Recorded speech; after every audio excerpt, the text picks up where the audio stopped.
Comme a réussi son photo banane, la recette. Bonjour mes gens, j'espère que vous allez bien. Alors aujourd'hui c'est la recette de photo banane traditionnelle. C'est une recette traditionnelle. Coupez les bananes dans le sens de la longueur. Enlevez la pelure ou la peau. Ensuite, coupez la banane au milieu pour en faire deux parties disposées dans une casserole. Vous n'êtes pas obligé d'enlever le centre, ce qui est au centre, c'est juste pour faire joli. Il paraît que c'est vitaminé. Ensuite, vous épluchez manioc, un bout de manioc et vous lissez, vous coupez ou cassez en deux ou en trois et vous disposez sur les bananes. Vous ajoutez un peu d'eau et vous faites bouillir, vous faites bien cuire. La cuisson varie en 5-10 minutes, ça dépend du manioc, ça dépend du banane. Les manioc, c'est comme la pomme de terre.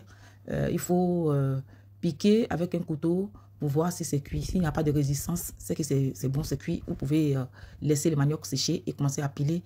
Moi, je commence d'abord par la banane. Il y a certains qui commencent par le manioc. Dans tous les cas, c'est la finition qui compte. Certains préparent aussi le foutou avec de la banane verte. Mon père, par exemple, il n'aime pas la banane mûre. Il préfère le foutou avec la banane verte parce qu'il dit quand il mange la banane sucrée, c'est comme s'il mangeait du gâteau avec une sauce. Alors, il préfère de la banane verte. Vous pilez bien, vous écrasez la banane mûre.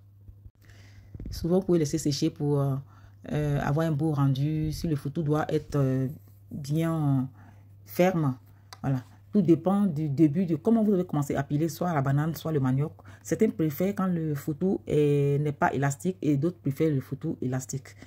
C'est chacun à sa convenance. Donc voilà, une fois la banane est bien pilée, vous mettez de côté. Vous pilez le manioc aussi.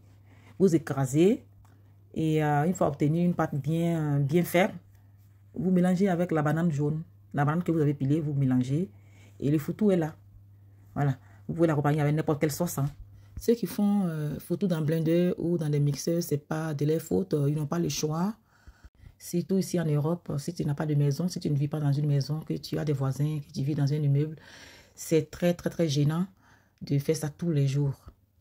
Les voisins risquent même d'appeler la police. Donc voilà, c'est facile à faire pour ceux qui sont habitués, mais un peu difficile pour ceux qui ne sont pas habitués, mais avec le temps, on finit par s'habituer. Certains réalisent les photos avec de la banane qui n'est pas trop mûre et qui n'est pas trop verte aussi. On réussit aussi à obtenir aussi un joli rendu. C'est selon les régions et selon nos envies aussi. Pour réussir aussi les pains de photos, il faut savoir manipuler, il faut savoir retourner le photo pour pouvoir obtenir aussi les jolis pains. Mais ça aussi, avec le temps, on finit par s'habituer et on finit par réussir à sortir de vrais pains de photo. Donc voilà, j'espère que vous avez assimilé, vous avez compris.